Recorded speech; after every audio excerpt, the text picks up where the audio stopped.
કેમ છો વિદ્યાર્થી મિત્રો? આજે જગદીશ એજ્યુકેશન એકેડેમીની અંદર આપણે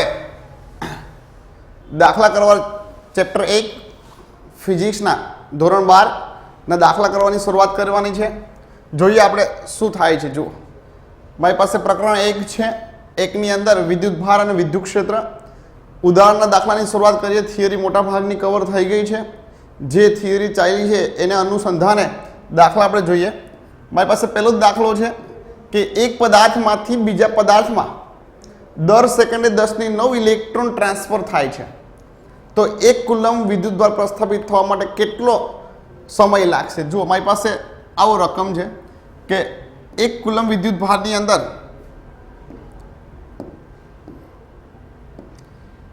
1 કુલમ વિદ્યુતભારમાં ઇલેક્ટ્રોનની સંખ્યા કેટલી? વિદ્યુતભારમાં ઇલેક્ટ્રોનની સંખ્યા કેટલી? જુઓ, પહેલા એ જોઈએ આપણે. ઇલેક્ટ્રોનની સંખ્યા શુદ્ધ છે મારી પાસે Q બરાબર Ne, તો N બરાબર Q/E થશે. Q બરાબર Ne, તો N બરાબર Q/E. મારી પાસે 1 કુલમ વિદ્યુતભાર છે. ઇલેક્ટ્રોનનો વિદ્યુતભાર 1.6 × 10⁻19 છે. તો N આવશે મારી પાસે 6.25 ગુણ્યા 10⁻18 આવશે. એટલા ઇલેક્ટ્રોન ટ્રાન્સફર કરવા પડશે. 1 કુલમ વિદ્યુતભાર હોય તો એની અંદર એટલા ઇલેક્ટ્રોન આપણે ટ્રાન્સફર કરવા પડશે. જુઓ, એના પછી મને શું કીધું છે? દર સેકન્ડે. એનો મતલબ એવો થાય કે 10⁹ જેટલા સ્થાનાંતરિત થવા માટે લાગતો સમય કેટલો છે? મારી પાસે 10⁹ છે. કેટલો છે મારી પાસે? 10⁹. તો મારી પાસે કેટલા ઇલેક્ટ્રોન ટ્રાન્સફર કરવા છે? 6.25 ગુણ્યા 10⁻18 જેટલા ઇલેક્ટ્રોન ટ્રાન્સફર કરવા માટે લાગતો સમય કેટલો? તો સમય T બરાબર આ બંનેનો ગુણાકાર થશે. 6.25 ગુણ્યા 10⁻18 ગુણ્યા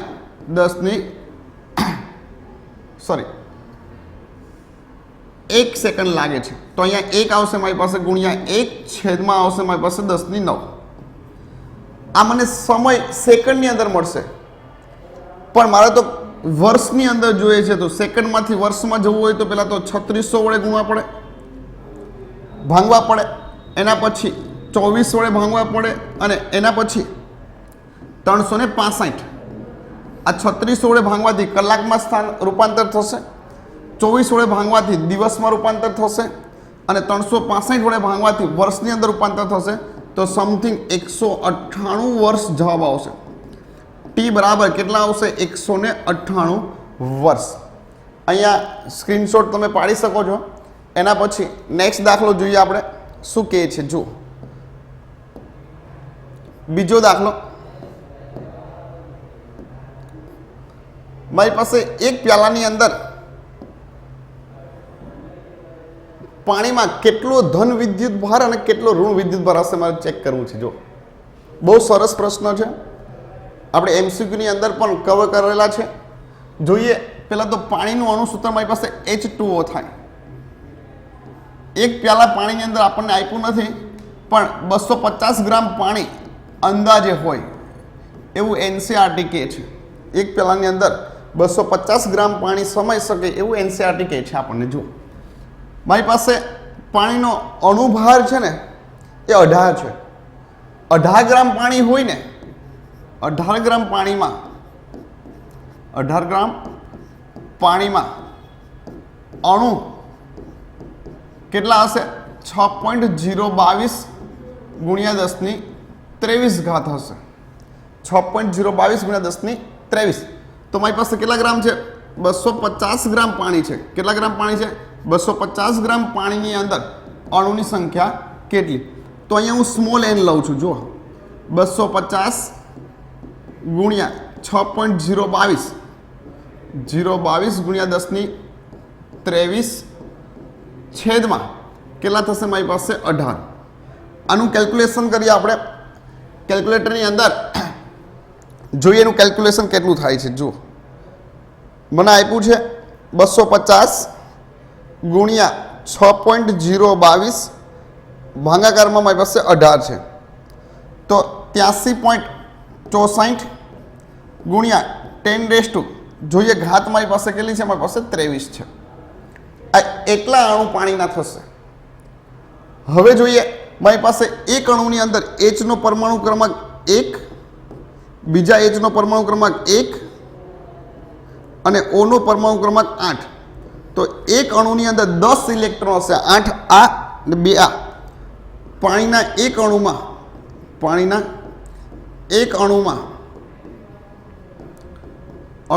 ઇલેક્ટ્રોન અથવા પ્રોટોનની સંખ્યા કેટલી હશે? પ્રોટોનની સંખ્યા 10 હશે. 10. તો મારી પાસે કેટલા પરમાણુઓ છે? સોરી, અણુઓ કેટલા છે? 83.64. તો એની અંદર કેટલા છે? તો એને કેપિટલ લઉં છું, ગુણ્યા 10 કરો એટલે 83.64 ગુણ્યા 10 કરીએ તો 23 ઘાત હોય તો કેટલી થઈ જશે? મારી પાસે 24 ઘાત થઈ જશે.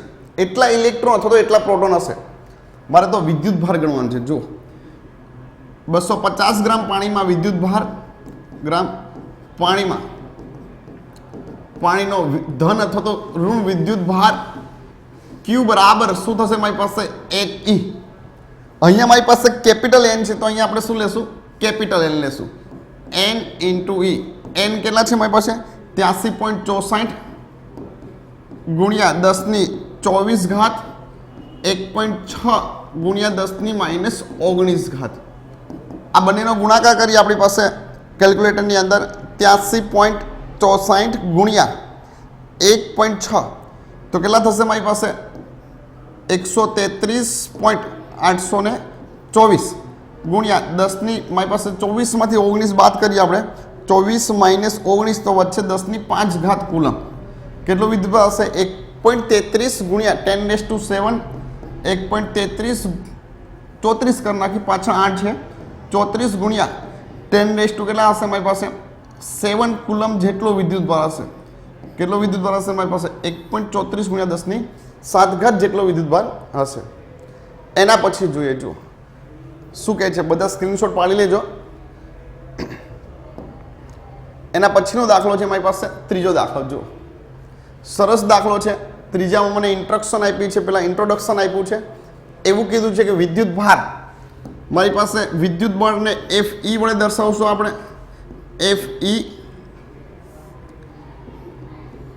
Fe બરાબર K Q1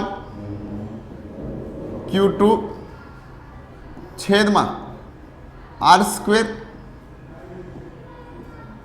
એવી રીતે ગુરુત્વ બળ Fg બરાબર G M(E)M(P) છેદમાં R² થાય.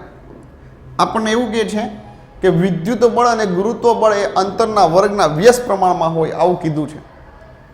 જોઈએ શું દાખલો કહે છે. જો આગળ એની અંદર દાખલો આપ્યો છે, મને એવું કીધું છે, એનો એ છે ઇલેક્ટ્રોન અને પ્રોટોન અને બે પ્રોટોન વચ્ચે લાગતા વિદ્યુત બળ અને ગુરુત્વ બળોની સરખામણી કરવાની છે. જો સરસ પ્રશ્ન છે. હું પહેલા લઉં છું ઇલેક્ટ્રોન પ્રોટોન વચ્ચે લઈએ. જો ઇલેક્ટ્રોન પ્રોટોન વચ્ચે લઈએ.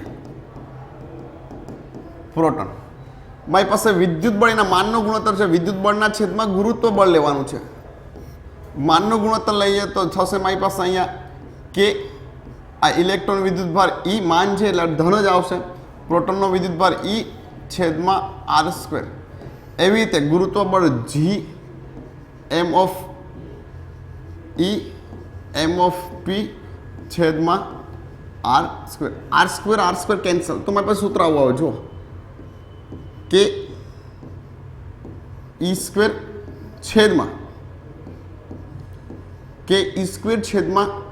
G M(E)M(P). આની કિંમત મૂકીએ. 9 ગુણ્યા 10⁹. ઇલેક્ટ્રોન અને પ્રોટોનનો વિદ્યુતભાર સેમ છે એટલે 1.6 ગુણ્યા 10⁻19 ઘાત એનો વર્ગ આવશે. છેદમાં G 6.67 ગુણ્યા 10⁻11 ઘાત. ઇલેક્ટ્રોનનું દળ 9.11 ગુણ્યા 10⁻31 ઘાત અને પ્રોટોનનું દળ છે મારી પાસે 1.67 ગુણ્યા 10⁻27 ઘાત. જોઈએ આનું કેલ્ક્યુલેશન કરીએ આપણે કેલ્ક્યુલેટરની અંદર.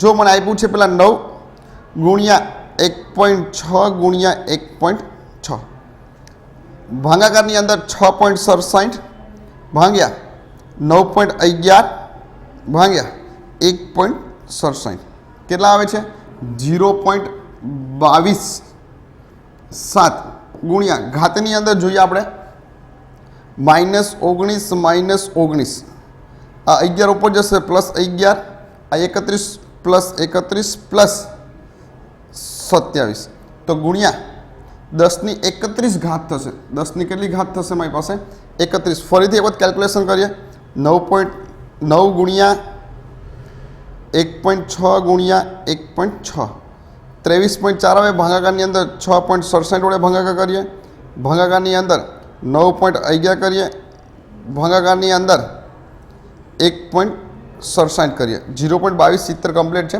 ઘાત જોઈએ 9 -19 પ્લસ 11 પ્લસ 31 પ્લસ 27 તો 10 ની પ્લસ 27 સોરી 10 ની 40 ઘાત આવે છે. 10 ની 40 ઘાત આવે છે.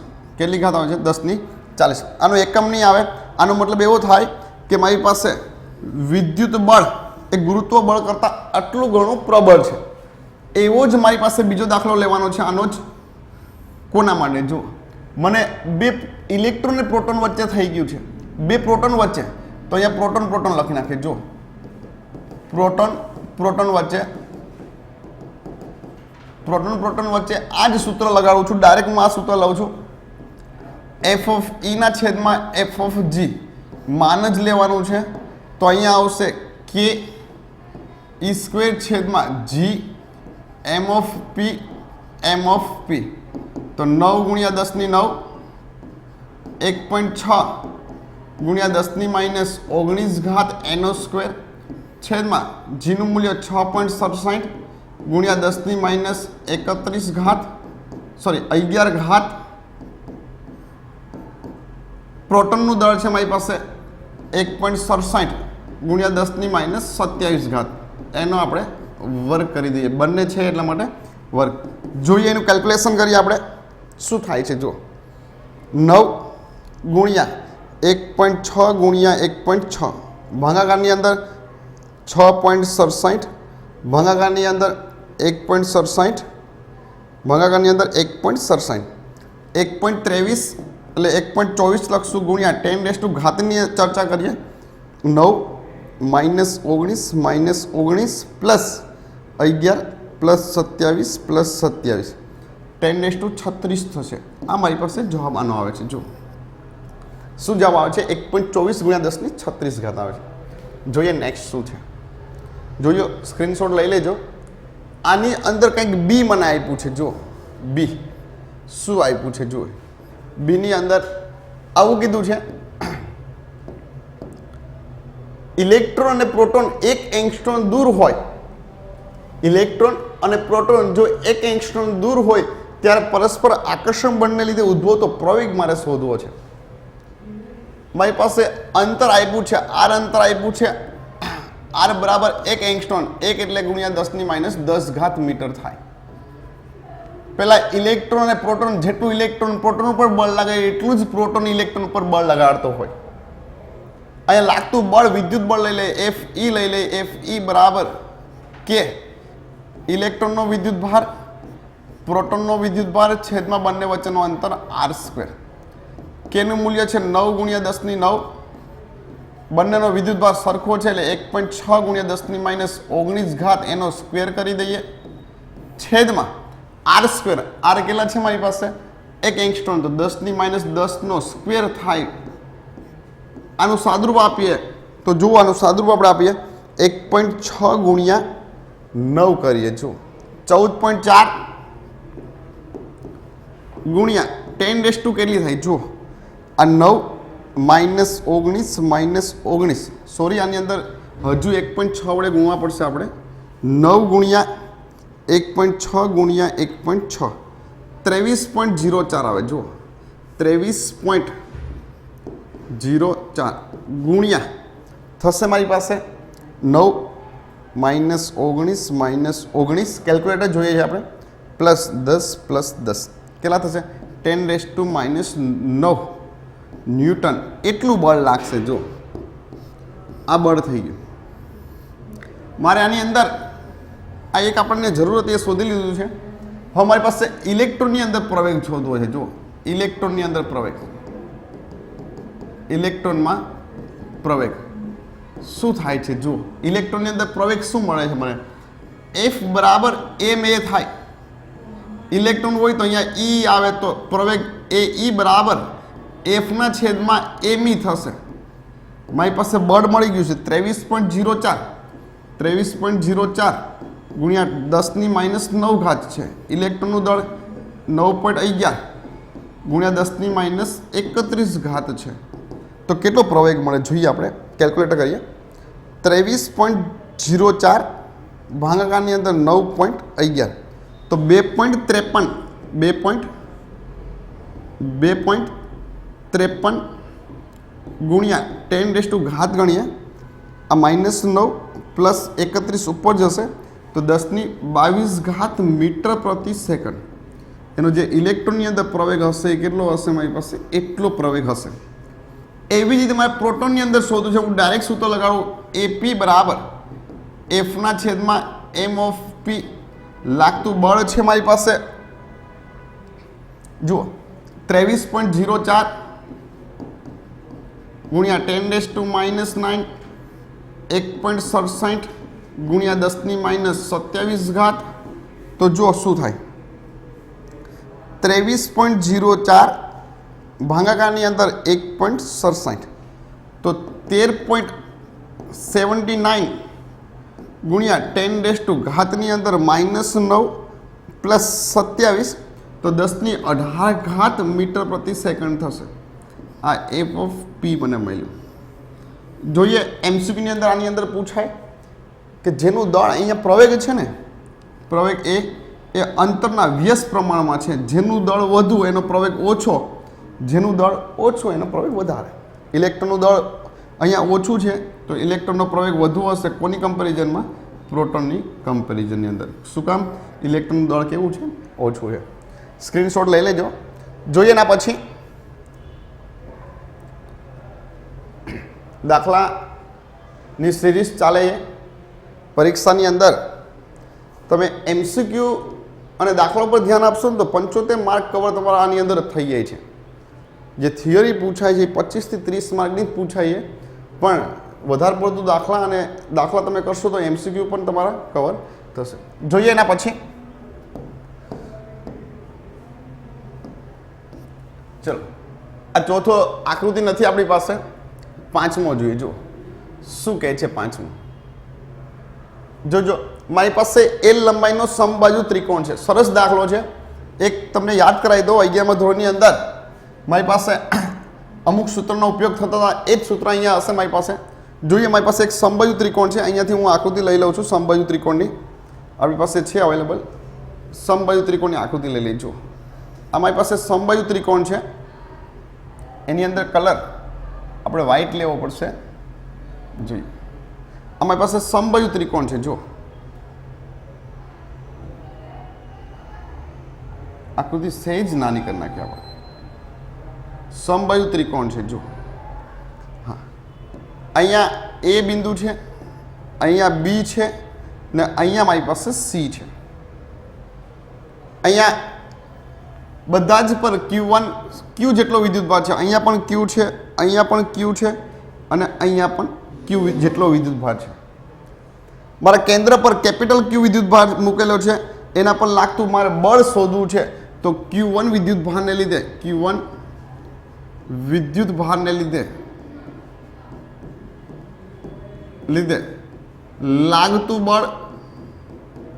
લાગતું બળ લઈએ. જો આ અંતરનું હું x ધારી લઉં, x તો F એ દિશા લઈએ સદિશ રાશિ છે એટલે કે સ્મોલ q કેપિટલ Q છેદમાં x² એની દિશા થશે O થી A કેરેટ. આ OA. એવી રીતે Q2 વિદ્યુતભારને લીધે અથવા તો Q2 લઈ ગયા અને Q2 કીધું છે B બિંદુ પાસે છે. Q2 વિદ્યુત ભારને લીધે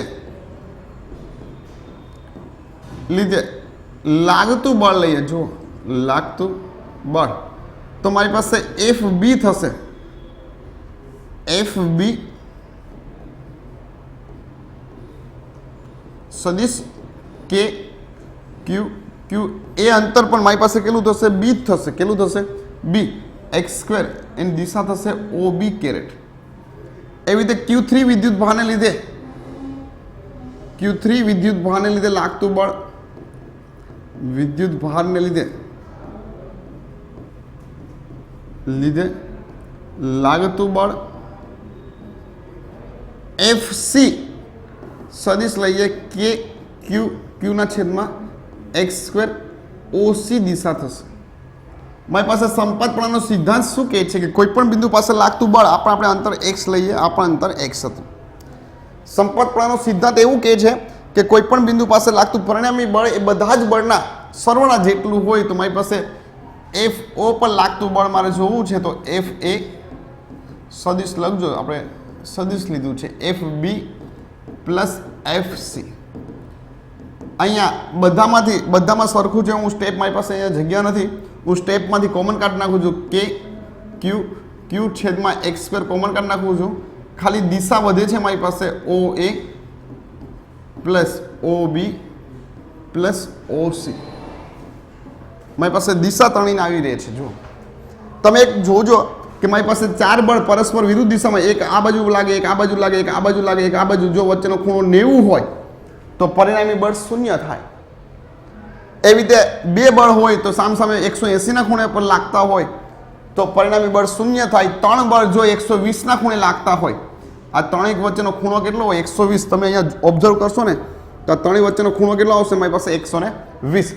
જો ત્રણેય ખૂણો 120 ઉપર લાગતું હોય તો પરિણામી બળ સમાન મૂલ્યના છે. એટલા માટે અહીંયા OA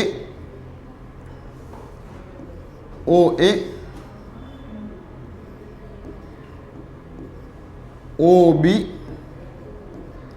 અને OC વચ્ચેનો કોણ, વચ્ચેનો ખૂણા 120 હોવાથી શું થશે? મારી પાસે એનું મૂલ્ય 0 થશે. શું થશે? એનું મૂલ્ય 0. તો OA એનું મૂલ્ય 0 થાય. આમ લાગતું બળ કેટલું થશે? મારી પાસે 0 સાથે કોઈ પણ ગુણાય તો પરિણામી બળ કેટલું થશે? મારી પાસે 0. રેડી? બધા સ્ક્રીનશોટ પાડી લો. સરસ દાખલો છે, MCQની અંદર પણ પૂછાયો દાખલો છે. 4 વિદ્યુત ભાર હોય તો બધા વચ્ચેનો કોણ 90 હોવો જોઈએ, ચોરસના શિરોબિંદુ વચ્ચે હોય તો. આમ આ દાખલો અગત્યનો છે. જોઈએ એના પછી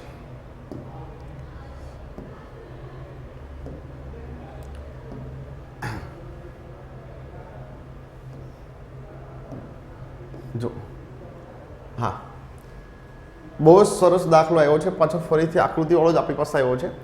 જોઈએ શું કહે છે. જો મને એવું કીધું છે આકૃતિમાં દર્શાવ્યા પ્રમાણે Q માઇનસ Q વિદ્યુતભાર છે. આકૃતિ મારી પાસે સમબાજુ ત્રિકોણ છે. ફરીથી આપણે સમબાજુ ત્રિકોણ લઈએ. સમબાજુ ત્રિકોણની અંદર 4 શિરોબિંદુ પર વિદ્યુતભાર મૂકેલો છે. જોઈએ, જો આપણે અહીંયા લઈએ. જો અહીંયા હું A લઉં, અહીંયા હું B લઉં ને અહીંયા હું C લઉં. અહીંયા પ્લસ Q વિદ્યુતભાર છે, અહીંયા પણ પ્લસ Q વિદ્યુતભાર છે ને અહીંયા માઇનસ Q વિદ્યુતભાર છે.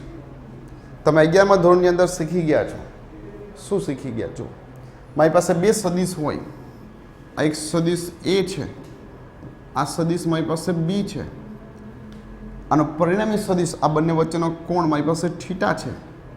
આનો જો પરિણામી સદિશ શોધવો હોય તો મારી પાસે પરિણામી સદિશ, હું આ રિઝલ્ટન્ટ સદિશ હું R કહું તો મારી પાસે આવું સૂત્ર હતું. સમાંતર બાજુ ચતુષ્કોણનો નિયમ h² plus b² plus 2ab cos θ. આવું સૂત્રની મદદથી તમે પરિણામી જે સદિશ હતું એનું તમે અહીંયા આ સૂત્રની મદદથી કિંમત મેળવતા. આ જ સૂત્રનો ઉપયોગ આપણે અહીંયા કરશું. જોઈએ શું થાય છે. જો અહીંયા ધન વિદ્યુત ભાર છે, અહીંયા પણ ધન વિદ્યુત ભાર છે. હું લાગતા બળની દિશા થોડા કલર લઈ લઉં છું. આ મારી પાસે આ બાજુની દિશામાં બળ લગાડશે. કોણ લગાડશે બળ? FB. એફ બીનું બળ કઈ દિશામાં લાગશે? આ દિશામાં, કારણ કે એ આને આ તો સ્થિર છે, આના ઉપર બળ લગાડે, અપાકર્ષણ બળ લગાડશે એટલે ધક્કો મારશે. આ સ્થિર છે, આના ઉપર બળ લગાડે છે. જો એવી રીતે અહીંયા માઇનસ ક્યુ વિદ્યુતભાર છે, માઇનસ ક્યુ વિદ્યુતભાર છે એટલે બંને વચ્ચે આકર્ષણ લાગે એટલે એને ખેંચવાનો પ્રયત્ન કરશે એટલે એને બળ લાગશે, ઉપર તરફ લાગશે. આ ખૂણો મારી પાસે 60નો છે. આ જે ખૂણો છે કેટલાનો છે? 60નો છે. તો આ ખૂણો કેટલાનો થશે? મારી પાસે 120. આ જે બળ લાગે છે એ FC લાગે છે. તો એ પર લાગતું બળ પરિણામી બળ લો. જો એ પર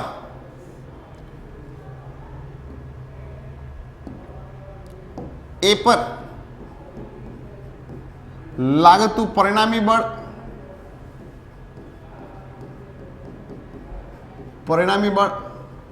તો એફ એ બરાબર વર્ગમૂળની અંદર એફ બીનો સ્ક્વેર વત્તા એફ સીનો square plus 2 F B F C cos theta.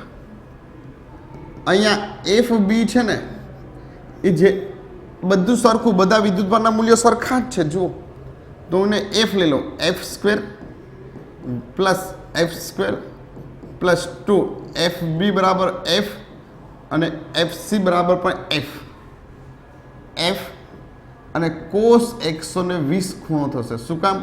મારે આ બંને વચ્ચેનો ખૂણો શોધવો છે. આ ખૂણો અહીંયા કોસ 120ની કિંમત, કોસ 120ની કિંમત અહીંયા લખું છું. કોસ 120ની કિંમત મારી પાસે થશે -1/2. શું કામ? બીજા ચરણમાં આવે એટલે. અહીંયા સાદરું આપણે આપીએ તો એફ સ્ક્વેર વત્તા એફ સ્ક્વેર 2f સ્ક્વેર થાય. આ પ્લસ 2f સ્ક્વેર અહીંયા 120 એટલે -1/2 થાય. આ 2 અને આ 2 કેન્સલ થાય તો મારી પાસે આવું થશે. જુઓ આ 2f સ્ક્વેર, આ માઇનસ નિશાની આગળ આવશે, એફ સ્ક્વેર જાય, 2f સ્ક્વેરમાંથી એફ સ્ક્વેર જાય તો વર્ગમૂળની અંદર એફ સ્ક્વેર વધે, એફ સ્ક્વેર વધે તો શું થશે? મારી પાસે એફ એ પર લાગતું બળ કેટલું થશે? મારી પાસે એફ થશે. એવી જ રીતે મારી પાસે બી પાસે જુઓ, બી શું કહે છે? જુઓ મારી પાસે અહીંયા પણ તમે જોઈએ, અહીંયા આપણે કલર થોડોક અલગ લઈએ કારણ કે બધું ભેગું થઈ જાય એવું લાગે છે. અહીંયા હું કલર આમાં કલર, આ બંને વચ્ચે કેવું, આ જે એ છે એ પણ ધન વિદ્યુતભાર, આ પણ ધન વિદ્યુતભાર, તો કેવું બળ લગાડશે? આ દિશામાં બળ લગાડશે. આ બળ કેટલું હશે? એફ એ હશે. આ બંને વચ્ચે કેવું બળ લાગશે? આકર્ષણ બળ લાગશે એટલે આ બળ ઉપર તરફ લગાડશે. એ બળ કેવું હશે મારી પાસે? એફ સી હશે. આ ખૂણો 60નો તો અહીંયા પણ ખૂણો કેટલો થશે? 120નો થશે. આની જેમ જ મારી પાસે બી પર લાગતું પરિણામી બળ શોધવું છે. જુઓ બી પર લાગતું પરિણામી બળ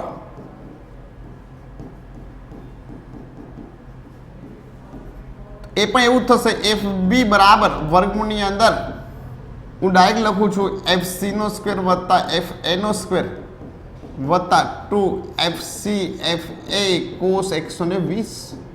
ખૂણો કેટલો છે? 120. અહીંયા આપણે કિંમત મૂકીએ, સેમ ટુ સેમ છે. જુઓ બધું જ સેમ ટુ સેમ છે. તો એફ બી બરાબર પણ કેટલા થશે? મારી પાસે એફ જ થશે. તમારે લખવું પડશે, આખી ગણતરી દર્શાવવી પડશે. ત્રીજી જોઈએ આપણે, સી પર લાગતું બળ જોઈએ. એનો કલર આપણે ચેન્જ કરીએ. જુઓ એનો કલર આપણે લઈએ લાલ લઈએ. જુઓ શું કહે છે? જો આ બંને વચ્ચે લાગતું બળ સીને શું કરશે? આ રીતે ખેંચવાનો પ્રયત્ન કરશે એટલે નીચે તરફ જશે. આ પણ એના વચ્ચે અહીંયા ઋણ વિદ્યુતભાર, અહીંયા ધન વિદ્યુતભાર, બંને વચ્ચે આકર્ષણ થાય. અહીંયા પણ બંને વચ્ચે કેવું થાય? આકર્ષણ બળ એટલે નીચે તરફ ખેંચશે. આ જે ખૂણો હશે ને એ ખૂણો પણ કેટલાનો થશે? મારી પાસે 60નો થશે. જો અહીંયા બંનેમાં 120 થતો તો અહીંયા કેટલો થાય છે? મારી પાસે 60 થાય છે. તો સી પર લાગતું બળ લઈએ આપણે. સી પર લાગતું બળ આપણે ચર્ચા કરીએ. સી પર લાગતું બળ જોઈએ. જુઓ સી પર લાગતું બળ લઈએ, લાગતું પરિણામી બળ એફસી બરાબર વર્ગમૂળની અંદર, થોડો કલર ચેન્જ કરીએ.